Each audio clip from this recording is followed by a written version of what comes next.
Hoje a gente vai se aventurar por um dos livros mais comentados, debatidos e influentes de todos os tempos. A Bíblia. É isso aí. Vamos mergulhar fundo nesse universo de histórias, ensinamentos e mistérios que moldaram a cultura ocidental. É a Bíblia, né? Uma obra que, vamos combinar, pode parecer um pouco intimidadora à primeira vista. Mas a nossa missão aqui é te guiar pelos caminhos da sabedoria, mostrando o que é essencial e desvendando os segredos escondidos nesse livro milenar. Para começar, acho importante a gente ter em mente a estrutura básica da Bíblia, né? Isso mesmo. A Bíblia é dividida em duas grandes partes: o Antigo Testamento e o Novo Testamento. E cada uma delas com um número considerável de livros, certo? Exatamente. São 39 livros no Antigo Testamento, escritos majoritariamente em hebraico, e Uau. 27 livros no Novo Testamento, escritos em grego. Nossa, muita coisa para assimilar. Mas para facilitar, esses livros são agrupados em categorias, né? Sim, no Antigo Testamento temos o Pentateuco, os livros históricos, os poéticos e os proféticos. Já no Novo Testamento encontramos os Evangelhos, as Epístolas e o Apocalipse. Beleza. Acho que já entendi a estrutura geral. Mas me diz uma coisa, por onde a gente começa essa exploração? Qual é o ponto de partida para realmente entender a mensagem central da Bíblia? O ponto de partida é, sem dúvida, o Pentateuco. Os 5 primeiros livros da Bíblia: Gênesis, Êxodo, Levítico, Números e Deuteronômio. O famoso Pentateuco. E por que ele é tão importante assim? Porque é ali que encontramos a base de toda a narrativa bíblica. A criação do mundo, a queda do homem, o dilúvio, a aliança de Deus com Abraão. É como a fundação de uma casa. Sem ela, tudo que vem depois fica sem sustentação. Entendi. É tipo, a gente precisa entender a base para depois construir o resto da história, né? Exatamente. E no Pentateuco a gente encontra temas fundamentais, como o conceito de aliança, a questão do pecado, a necessidade de redenção e a busca por um relacionamento com Deus. Falando em relacionamento com Deus, me vem à mente a história do Êxodo, né? A libertação do povo de Israel da escravidão no Egito. Pragas, milagres, a travessia do Mar Vermelho. É de arrepiar. Com certeza. O Êxodo é um dos momentos mais marcantes da Bíblia. E é interessante notar como essa história carrega uma forte simbologia. A libertação da escravidão física representa a libertação espiritual que Deus oferece a todos que se colocam sob sua proteção. E as pragas do Egito. A gente deve entender isso tudo literalmente ou tem alguma outra interpretação? Essa é uma pergunta que intriga teólogos e historiadores há séculos. Alguns defendem a interpretação literal, enquanto outros buscam entender o significado simbólico das pragas. É mistérios da fé.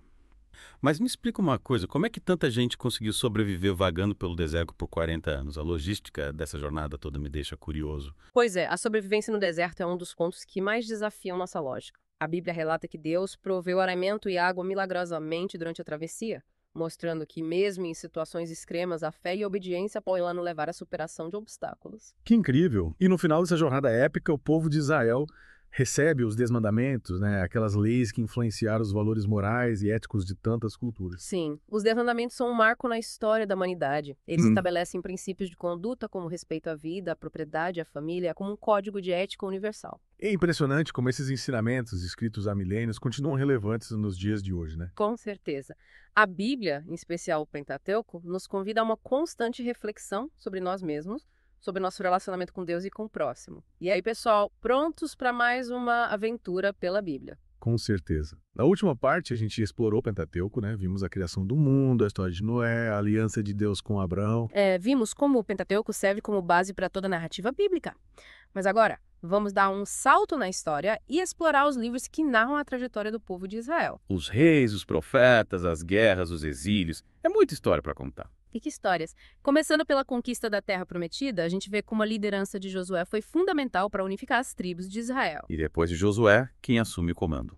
Aí a gente entra no período dos juízes, figuras carismáticas que surgiam em momentos de crise para liderar o povo. Sansão, Débora, Gideão. Cada um com sua história, suas características, seus desafios. Me fala um pouco mais sobre Sansão, ele sempre me intrigou. Força sobre-humana, mas sucumbe às tentações. Pois é, Sansão é um personagem fascinante, né? Representa a força e a fragilidade humana, ele tinha um potencial enorme, mas se deixou levar pelas paixões e acabou traído.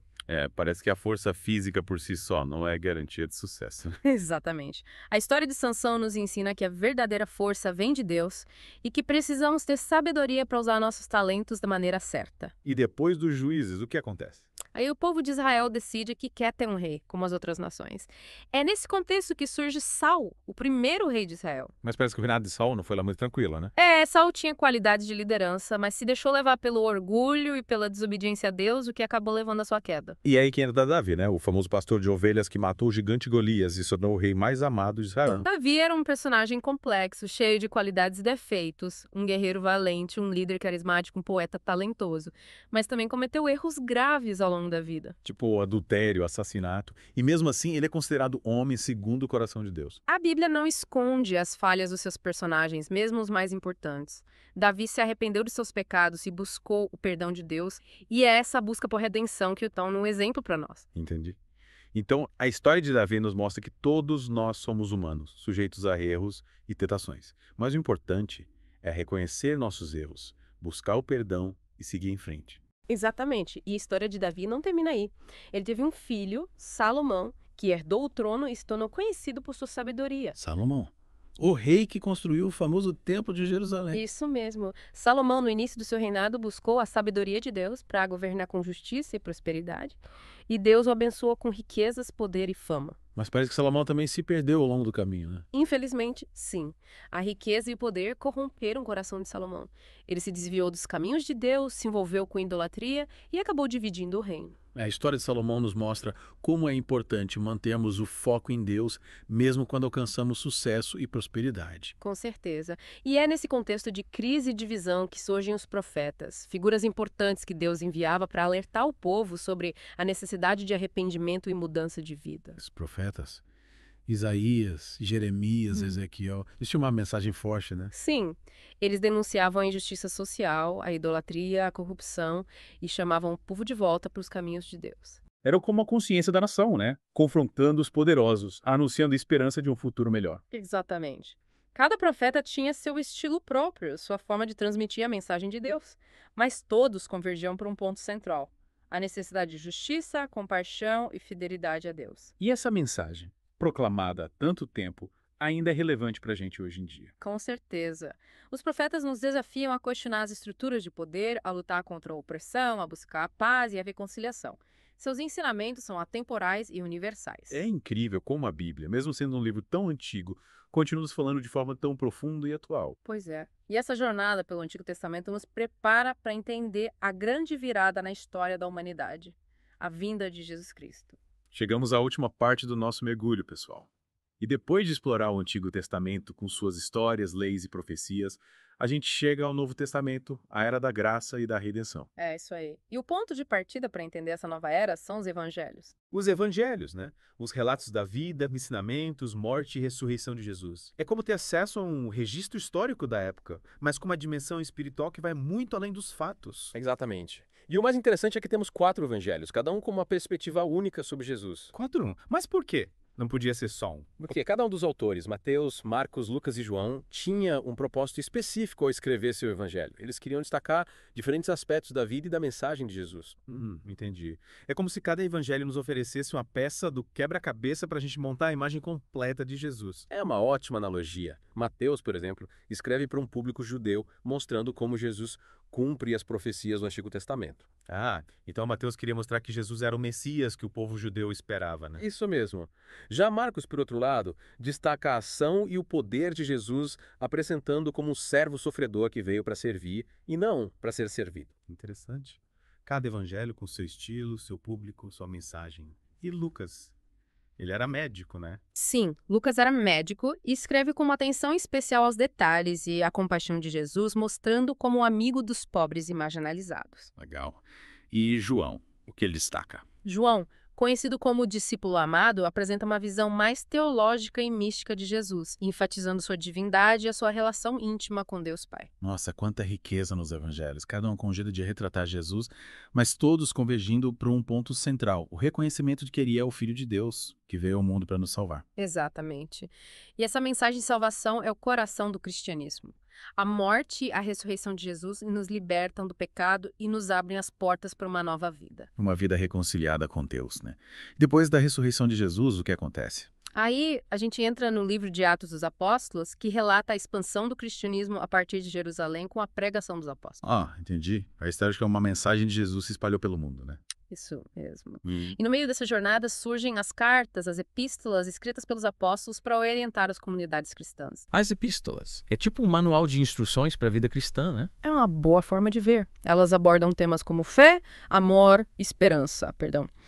Paulo, por exemplo, escreveu a maioria das epístolas e suas cartas são ricas em reflexões sobre a natureza humana e a graça de Deus. E para finalizar a nossa viagem pela Bíblia, a gente chega ao último livro, Apocalipse.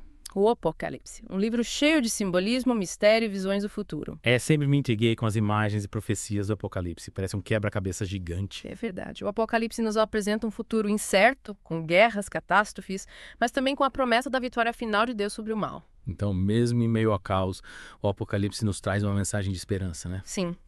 Ele nos lembra que a história não termina aqui, que há um propósito maior por trás de tudo que acontece.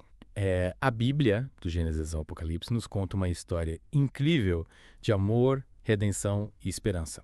Uma história que continua sendo escrita a cada dia. E que nos convida a participar, a buscar um relacionamento mais profundo com Deus e a viver uma vida mais plena e significativa. É isso aí, pessoal. Chegamos ao fim do nosso mergulho na Bíblia. Espero que essa jornada tenha sido enriquecedora para vocês. Lembrem-se, a Bíblia é um livro vivo que nos fala de forma única e pessoal. Explorem seus tesouros, meditem em seus ensinamentos e deixem que sua mensagem transforme a vida de vocês. Valeu por terem mergulhado com a gente. Até a próxima.